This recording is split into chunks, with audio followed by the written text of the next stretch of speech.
Hello everybody, it's Gibi. I'm joined by my bestie friend, Meg. Hello. And welcome to the first leg of the tattoo vlog series. But the goal is to post Instagram stories every single day in order of my travels. So thanks for joining me. Yeah, I'm excited. Thanks for having me on the vlog. On the vlog. This is the first vlog. This is my first official vlog on this channel.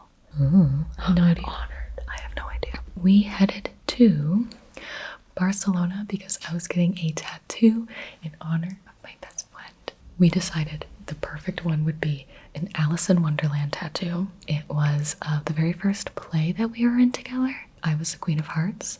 Meg was the Mad Hatter. So I decided to do like a Mad Hatter girl in honor of Meg. And I found the perfect artist, an artist I've been wanting to get tattooed from for so long now, Yumi Tiger. Tattoos out of Barcelona, so that's where we headed. And it's really cute actually because when we were freshmen in high school, so long ago, it was the first time I had ever left the country. We went to Barcelona with one of our good high school friends because her family was from here. We have very good memories from this place when we were 14, 15? Yeah. 15 years old, 13 years ago. Barcelona. So crazy. Now we're back as 28-year-olds. Yeah. It's more fun. It is actually, yeah, it's pretty fun. Oh, do you like our microphone, by the way? So, our journey begins in a very scary, very bleak, horrifying place. Newark International Airport. So our flight was supposed to take off for Barcelona at 7:30, and Meg's flight was supposed to land at like 3 p.m. It got delayed 6 hours because of actually weather here in Newark. I got here on time because I arrived before the weather, but then Meg's flight was kind of like a smaller plane, and I guess they were having issues. They got deplaned 3 times, and now she's supposed to land at 9:45 p.m. around the corner, and then our flight takes off at 9:45 p.m. So this is actually going to be quite dramatic, trying to see if she can make it onto the flight. Mine got delayed. The Barcelona flight got a little delayed. Then mine got a little more delayed than that. And it was a matter of, will we make this flight? So I was just chilling at the airport, eating some snacks because it was getting like more and more delayed. I can't eat on planes because airplane food is really unregulated and they don't know what's in it. And I really, I don't want to really risk it for the biscuit when I'm flying across the Atlantic Ocean over some airplane food. That's literally the worst way. I was gonna get sushi in the airport and was like, better not. better not. What are you doing? We're gonna have to move because of this.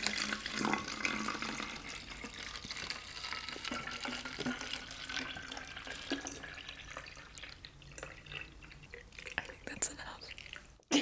We had to move vlogging places because there is a very loud air conditioning unit that we can't turn off, and we haven't even made it onto the plane yet. Let's get us actually to Barcelona. So the plane wasn't showing up. I couldn't eat anything, but don't worry because I had nerd gummy clusters. Oh my god, it just got delayed again. She's gonna make it. Oh my god, she's gonna make it. Estimated departure is now 10:10. I just looked at the board over there and I was like, 10:10? That's later, isn't it? Then, long story short, Meg landed and we made it to Barcelona. Then when we landed, it was morning in Barcelona. So first I was teaching Meg how to use the camera because we're going to be vlogging. You've learned. Vlogging with a DSLR is quite a feat. I learned to bring smaller bags, especially in Europe. It can be very unwieldy. There's a lot of cobblestone and a lot of very narrow stairs. And that came into question immediately upon our arrival at the Airbnb that we're staying at. We had to climb a very, very narrow and very, very hot staircase. Last time I stayed in an Airbnb on Las Ramblas, which is a really, really like populated street. But when I stay only for a couple days somewhere, I feel like it is best just shove yourself into the middle of the touristy area. I'm here for like 3 days. Yeah, I need to be close to stuff. This time we got an Airbnb in Gracia. Lovely, lovely, lovely area. First time forever in a foreign country. So exciting, ready to explore, ready to like try something new, culture. So we went to Starbucks first. The flying fiasco. It took a lot out of us. We were like, I just want a Starbucks. They had a really nice ASMR shaker travel mug. I did not get it though. And one of the weirdest things was they asked for here to go. Oh yeah. They had for here Starbucks. And went to go sit down and catch up because it had been a year and a half since I've seen you. I need like 1 Starbucks a day That's fine, me too. as a requirement. Venti iced mocha. It looks like chocolate milk. It's so like lush. Oh heavens. Oh, Like I never get mochas. it's really good. It's good, right? It's like real chocolate, maybe? I don't know. Maybe we're just romanticizing Europe. I'm so happy. This is the best. We're gonna beat the jet lag. We haven't seen each other in a very long time. But then we went ahead and we just started walking around and taking in the sights, which immediately meant it was time to shop. There's a store called Mango. I don't even know if they have them in the United States, but I have shopped online and I saw that there was a mango store. And then I saw that there was another mango store. And then I saw that there was another mango store. So many mangoes. So we started walking towards Mango and then immediately got distracted by United Colors of Benetton. They were playing some funky music in there. So we, danced around a little bit. Meg said that it reminded her of Old Navy. It did remind me of Old Navy. It was the basics, the simple colors, the simple patterns, a lot of the clothes in the same fabric, but different articles of clothing. Like you could get a sweater or you could get knit panties.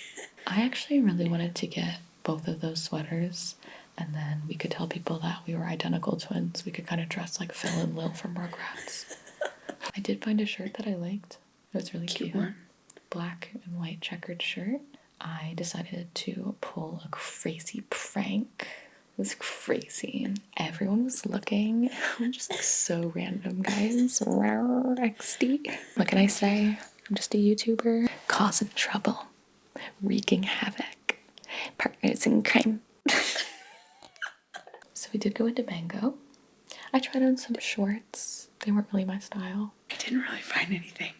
So we just kept going. Yeah, didn't love the clothes as much as I did It was a smaller online. store, and then we ended up finding more mangoes later. Stay tuned. Riveting. We got distracted by Sephora. It's beautiful in there. Oh yeah, so beautiful. Everything was displayed really, really nicely. I have noticed those. It's like the big city Sephora's. Yeah. We were looking at all the perfumes. We tested some. The bottles are so pretty. Yeah. And you also showed this is Meg's favorite perfume. Yeah. Juliet Has a Gun. Yeah, it's the best smelling.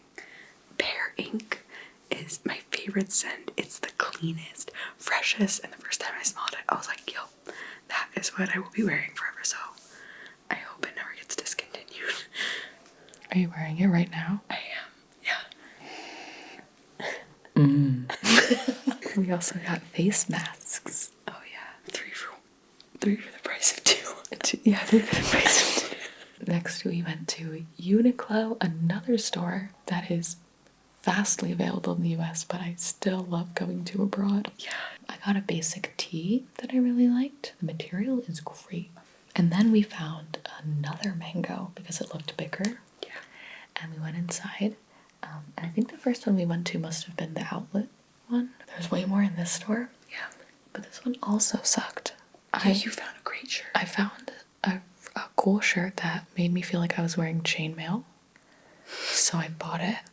It'll probably go out of style soon, but not for me. Then we walked home and we realized we were so hungry. The delirium was setting in yet again. Maybe I got cranky a little I got a little hangry, but you warned me. I did warn her. I was like, I am getting hungry and I'm going to start getting very cranky very quickly. So we decided to go to a place that Ben and I had gone because it was recommended by a friend, and it's called Cerveceria Catalunya. And we sat at the bar, which was really cool because you could see the prep from the kitchen, which was nice. I got some sangria.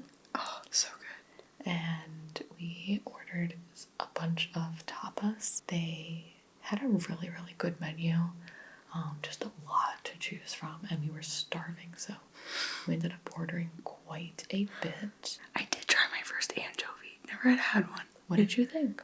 I loved it. Really? Oh, loved it. I like anything super salty.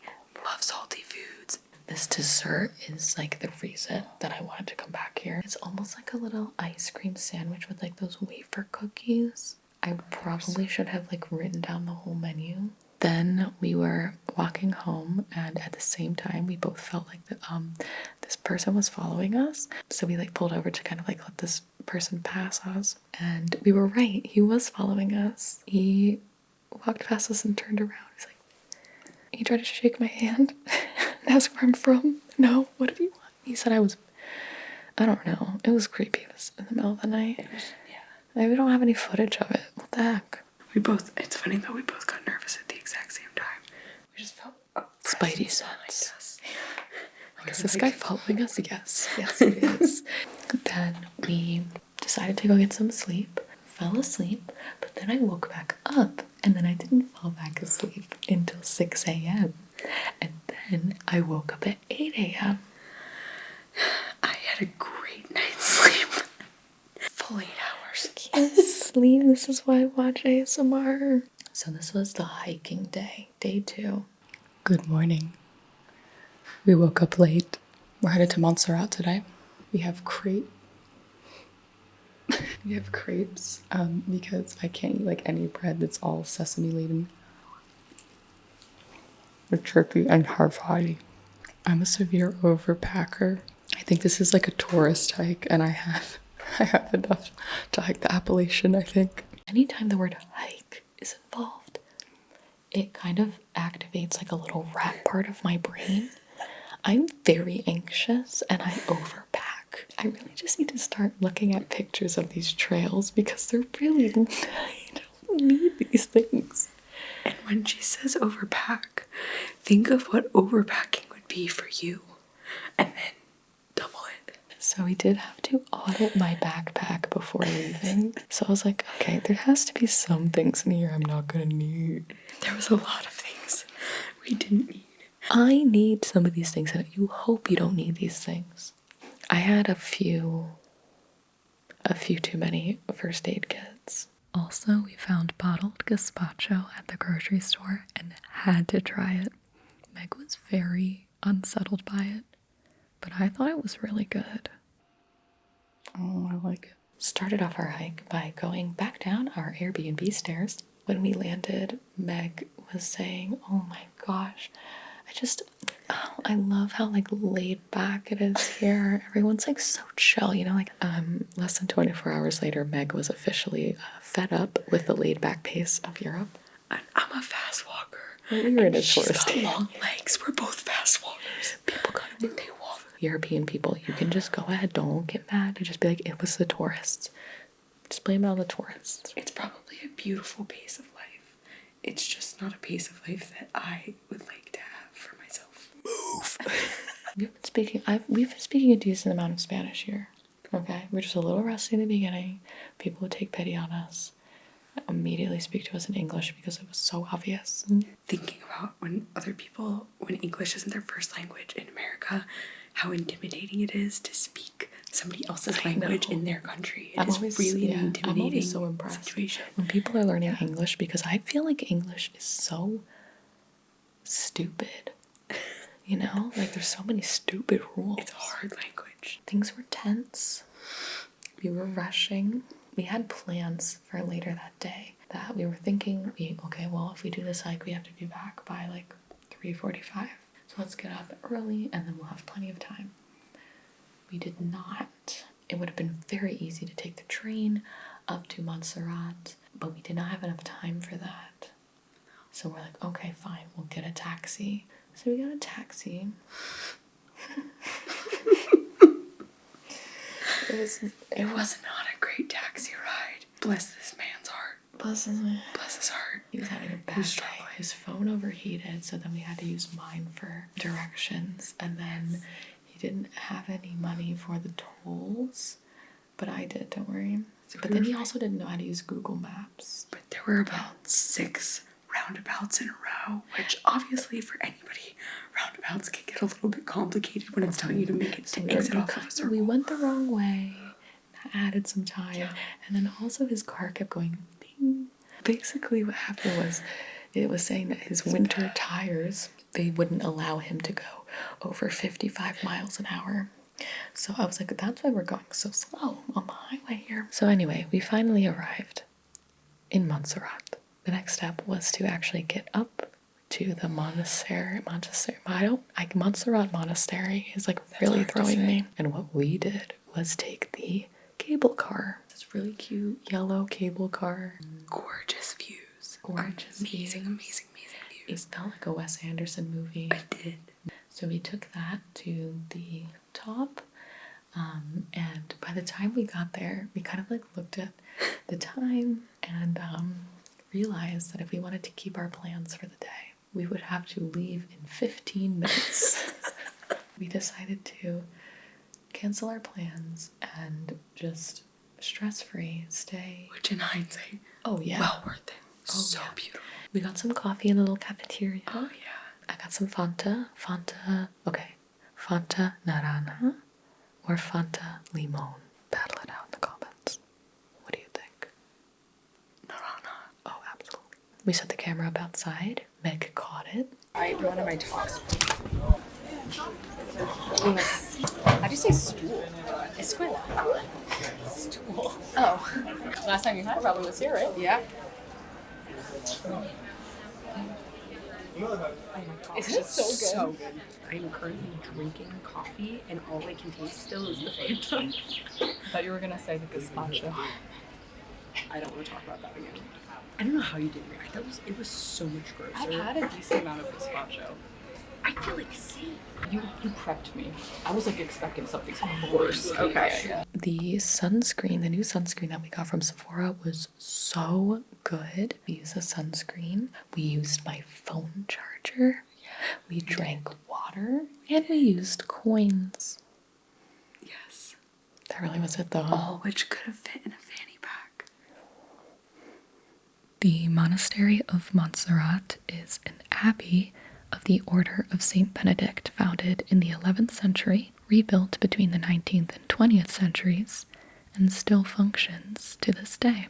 There have always been roughly 80 monks in residence.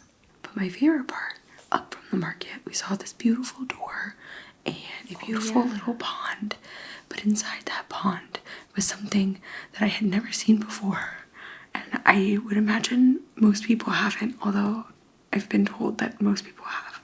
It was the stage of between a frog and a tadpole. Between a tadpole and a frog. And it was a hybrid. It was like a frog with a tail. There were tons of them. Like dozens of them. And I was mesmerized. Anything like She was very excited and is very excited right now retelling the tale. It was amazing. And then we found the entrance to the monastery. Let's go. I feel like singing Sound of Music. Do it. Oh my gosh, I have confidence.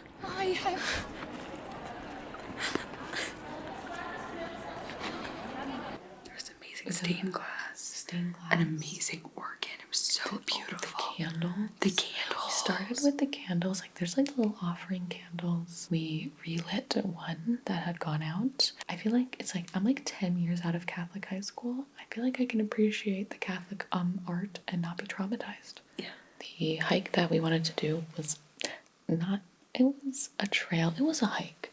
The altitude, the steepness? Yeah. It was pretty depth. It was the step. But it was just like it was paved. Yeah. It was paved. Okay, so we are going to hike to the Cruz. It says it's a very steep incline. I believe it. Already the views are so amazing.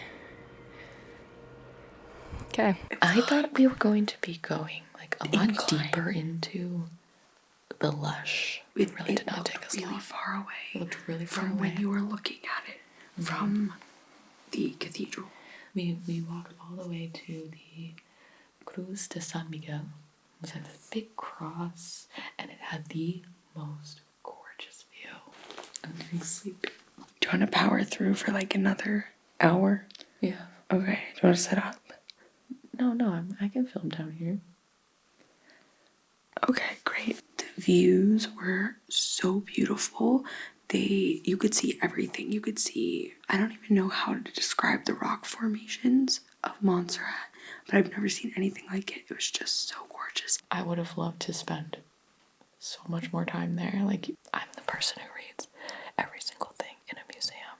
So I am actually wildly uncomfortable with how little knowledge I left with, but the views were spectacular. So then we went back down the cable car. We took the train back, which obviously was much better than taking a taxi. We went into this being like, we're gonna be super casual this trip. A lot of the times I plan like a schedule to the T, but we decided we needed a little more planning. So we did plan out, in theory, the next couple of days, and then we just went grocery shopping one more time. During that grocery shop, we found so many fun snacks. So then we had a snack taste test. Nutella biscuits. That's mine. I really want to try them. Marble pound cake. It looks like these are Gina's special. And then these are like Ferrero Rocher's kind of. Oh my gosh, they literally are. That's what I'm saying. Oh, I didn't realize that. God, these cookies. Oh my gosh, they're the best cookies ever. New base? Yeah. I'm guessing this means cloud, and it's because it's marshmallows, right? Cheers.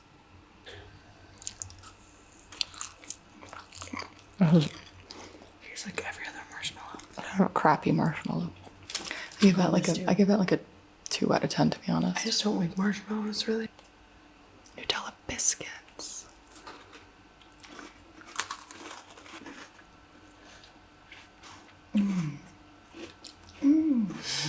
That's like an 8 out of 10. I already know.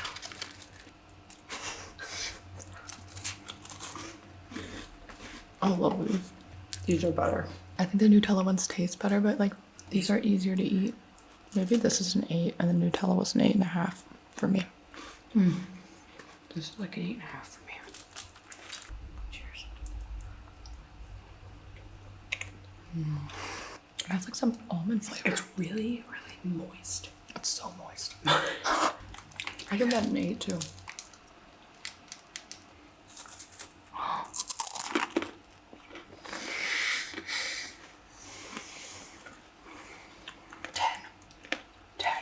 Oh my gosh, this is so good. Dude, that was really good. Yeah, that's like a 9.5. That's a 9.5 for me. Then, after our little snacky taste test, Meg showed me Animal Crossing, which I've never played. I'm very familiar with it, but I've never played it. Oh, it's my favorite game. What's your island called? Crocodile. I can't play Animal Crossing because I have too much to do. I'm gonna buy it though, I can't help it. By then it was already like 10:30 p.m. and we decided to go to dinner. I had a good idea of where I wanted to go, but they had a private event that night. We looked up some places around and saw this really, really highly rated pizza shop that kept popping up called Don Kilo. Tried to get a table. That didn't really go well. We did not communicate ourselves well, I guess. We thought we were waiting for a table, stood there for about 40 minutes, and then the restaurant was like closing. We couldn't be seated, which was totally fine. We said, well, can we just get pizza to go? The answer, yeah, sure. So we ordered pizza to go, and then I got a glass of wine. So we went to go sit outside and wait for our pizza. Another 40 or so minutes pass, and Meg is like, I think they maybe forgot about us. And so we went back inside, confirmed, yeah, they did indeed forget about us, but they felt bad about it. So Meg got another glass of wine on the house. Oh, so nice. And a free dessert. Oh, yeah. We were like, okay, let's go home. But Meg had this huge glass of wine, heavy pour. Our bartender said, just bring the cup back tomorrow. Take the glass. So we did. The pizza was delicious.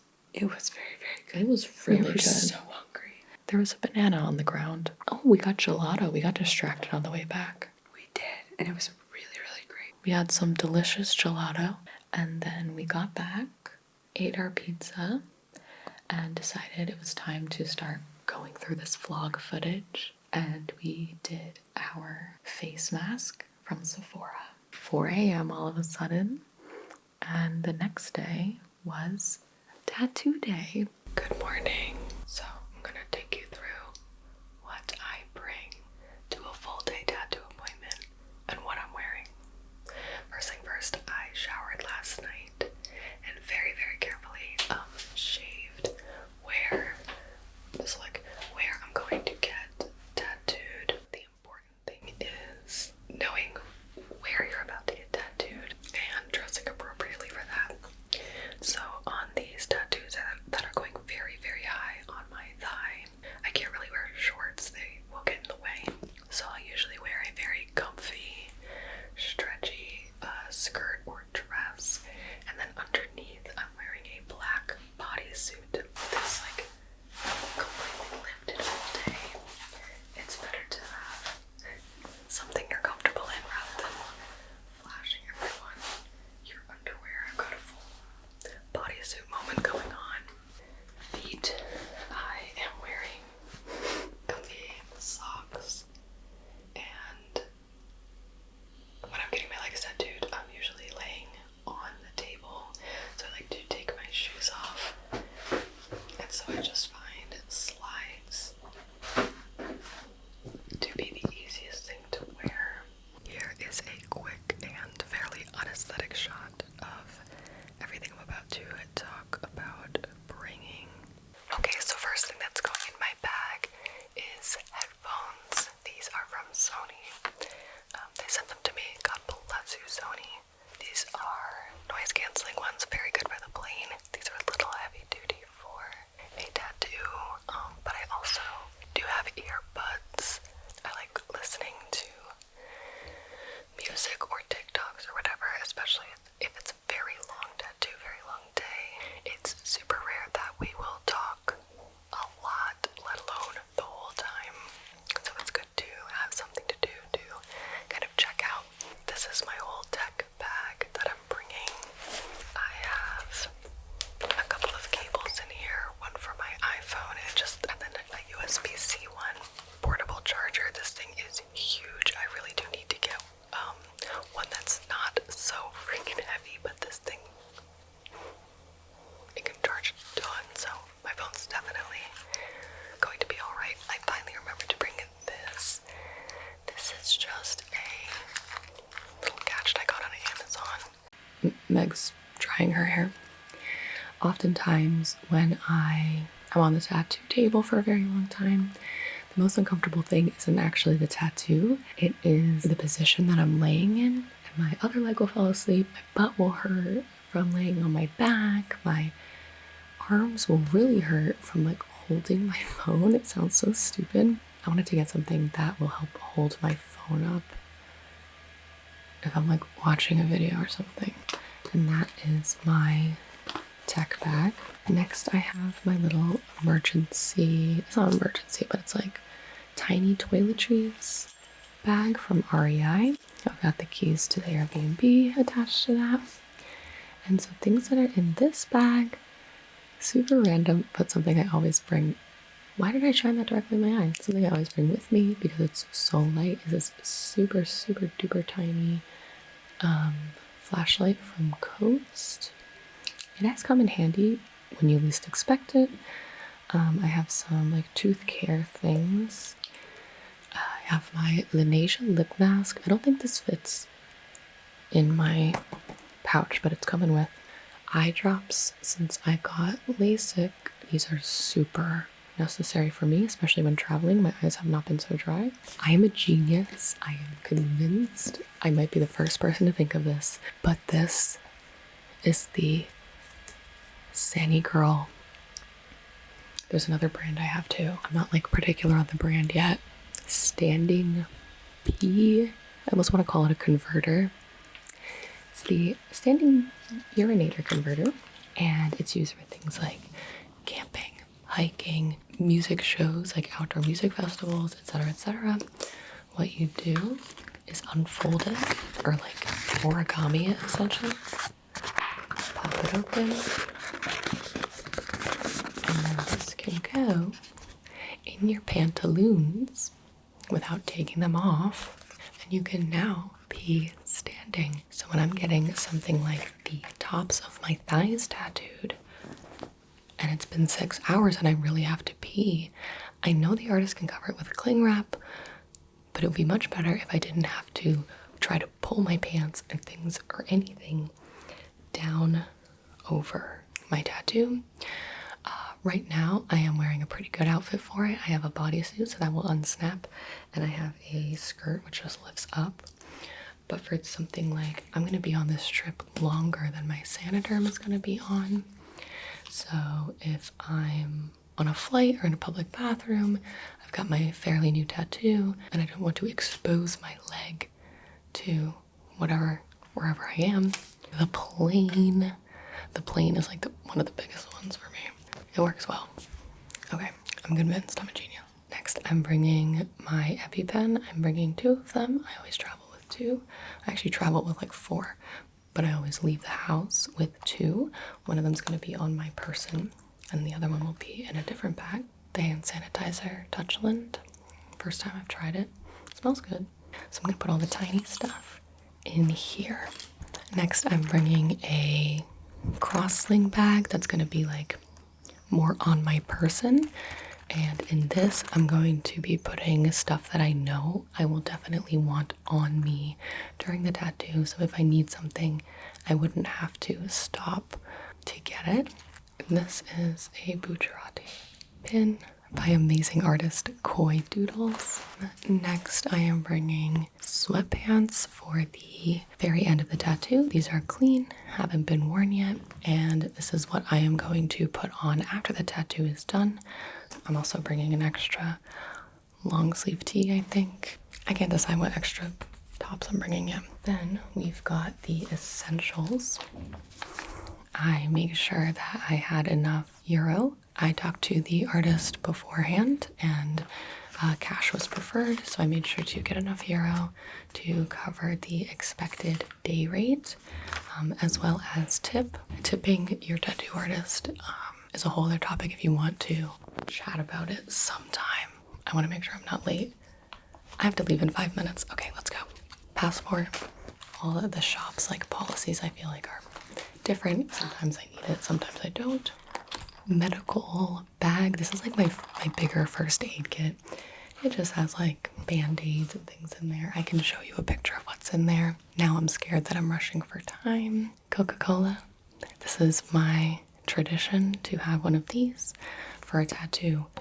Get something that you can open and close the cap of. Water bottle, of course. This is a bag full of little snacks. I'm bringing my iPad because we went through some notes last night. Got the design last night, which was super awesome to have. Most of the time when I'm walking in, that is the first time I'm seeing the design. And this is all going in my bag. The last thing was the Sanoderm, which we can talk about later because I don't need it for this appointment. Okay, that's the what's in my bag. Let's go. So we decided to take the train because we were going to Yumi Tiger. So excited. I've been wanting to get tattooed by Yumi for so long. So she used to be tattooing downtown, but was now a bit farther away. So we decided to take the train. We were so proud of ourselves for getting out of the house on time, for getting to the train station, and then we got these really cute shots of the train coming in. We're like, oh, look at us. And then we realized we were on the wrong train. So then we got off the train and got on the right train and hustled to the appointment. But Yumi was very cool and said that it happens all the time. They're international clients. And I felt like Boo Boo the Fool, but it was okay because we got there and it was beautiful. There were orange trees lining the streets, and the shop was absolutely gorgeous. We were the only ones in there that day. It's a privately owned shop. Oh, something I don't know if we vlogged, which was the night before this. The reason we ended up staying up so late was because Yumi had actually sent a sketch of the design.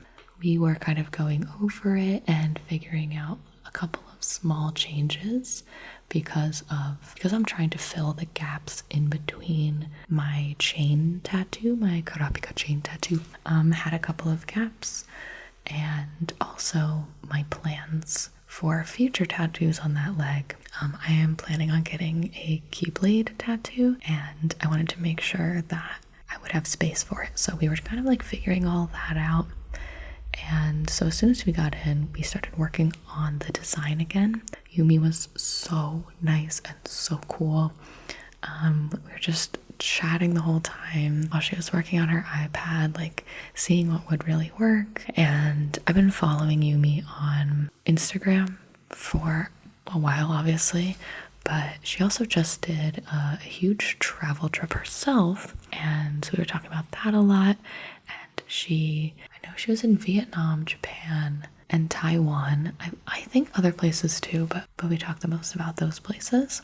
It was really cool to look around the shop, of course. She has her own zine, which you should definitely check out. We got the sketch all done and started working on the stencil. We only needed one stencil put on, one little stencil try on, which is pretty much a record for me. Yumi asked if we wanted any tea, which of course we did, from Yumi Tiger. It was jasmine tea and it was delicious.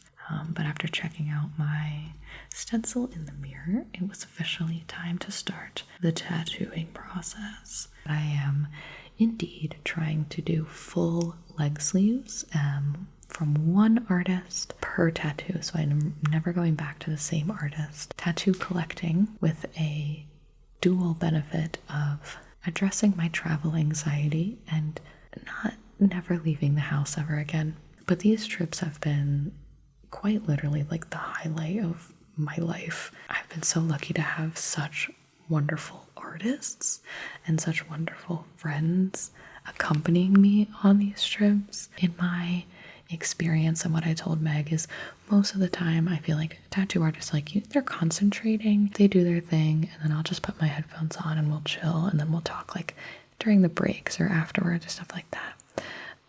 But this time we actually talked the entire time. It was so much fun. I would say it made the tattoo feel like it went really fast, but it actually did go really fast. I described her as decisive. She's a very decisive artist.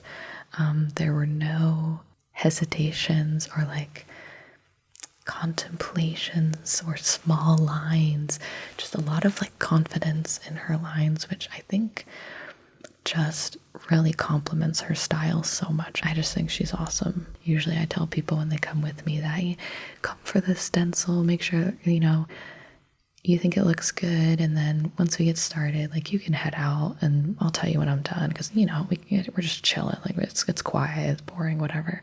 But Meg stayed the whole time. No, that's a lie, actually. She went out to find Yumi some vegan croissants. She is in the middle of getting her tattoo, and I am on a mission to go find coffee and vegan croissants. The croissants were all sold out, but Meg did find some other vegan desserts, so then we stopped and took a break and had tea. Very appropriate for Alice in Wonderland, I think. And really, before long, it was done. And I was just ecstatic.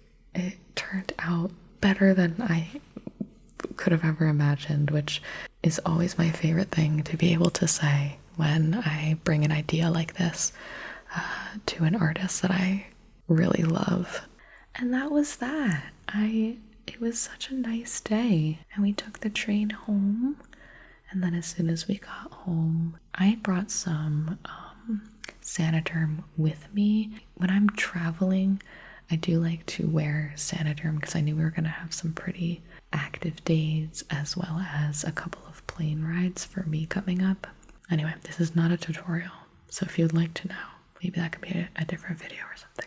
So the final design consisted of the Meg Mad Hatter and almost like a little bit of like Alice vibes. And Alice in Wonderland is your favorite movie, right? Yeah, it's definitely the Mad Hatter specifically is my favorite character all time. Favorite character of all time. And so I kind of wanted it very dreamy and weird. And I wanted the Mad Hatter to be upside down with tea pouring right side up into the cup. And also had the double benefit of, you know, when I'm wearing shorts or anything, you kind of get the face and the more recognizable part more visible. But to add into the filler, I got the cutest mushrooms. I'm obsessed with these little mushrooms. And then to fill in the other gap, we used the dress, which was perfect when we all decided that we think it looks like a butterfly wing.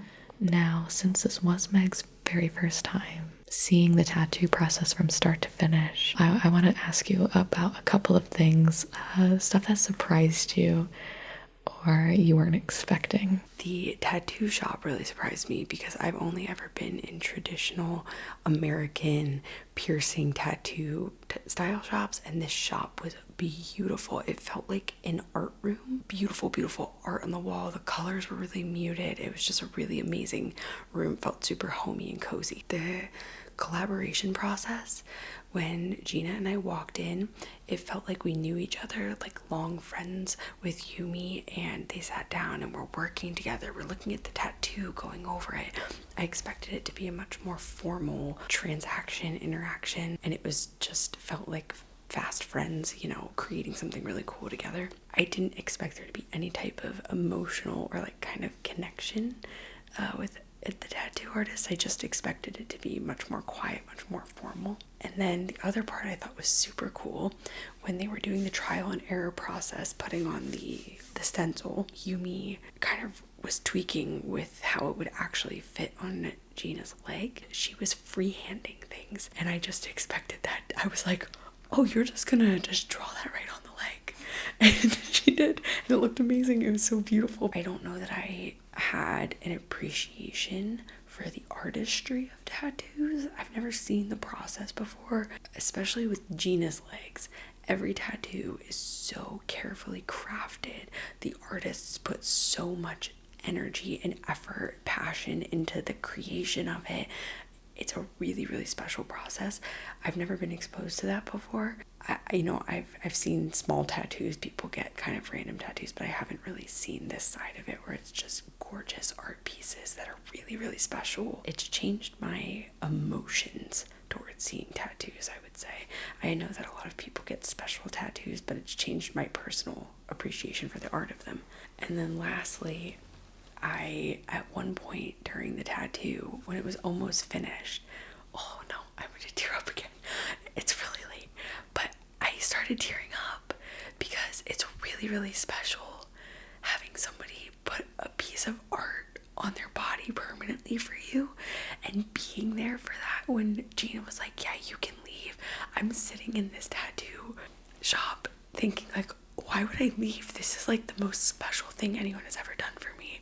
And it was like a beautiful moment. It was a beautiful moment to be a part of that whole experience from start to finish. And even, I feel like I knew Yumi, like a longtime friend, toward the end of the day. It didn't really hit me what was going on until during the tattoo. And I was like, oh my gosh, this is really, really so much more special than I even imagined. Yeah, it was an emotional day. I love you. I love you. I love you. It has been so fun That getting... wasn't tears. It's actually sweat. I'm starting to sweat. I'm just sweating from my eyes. It actually has been so you doing this process with different people that are so special to me, because you all are so different. And Meg, you really tend to romanticize things in the best way. So I'm like, oh, even something I know this is like, to me this means a lot, and then but it's also the way you describe it is so nice. So nice. I love this. I love this. It's so fun. Good times. Good times. Highly recommend getting tattoos with your besties. So that is the end of this particular video. Meg and I stayed in Barcelona for a few more days before Meg had to go home, and I went and met Ben in Switzerland, where I filmed ASMR on a mountain, which is the next video for you guys. We'll be doing more daily mini vlogs in the form of YouTube shorts, and you can check out my Instagram stories as well. But thank you so much for following along. It was a lot more challenging than I thought it would be to document the whole process, but I'm so glad that I did, because I love sharing this part of my life with you all. Another huge thank you to Yumi for the amazing tattoo and for letting us get so much footage of the day. Definitely check out her work. And to Meg, I love you so much. Here's to 23 years of friendship and counting. Good night, everybody. Sleep well, and I'll see you in the next video.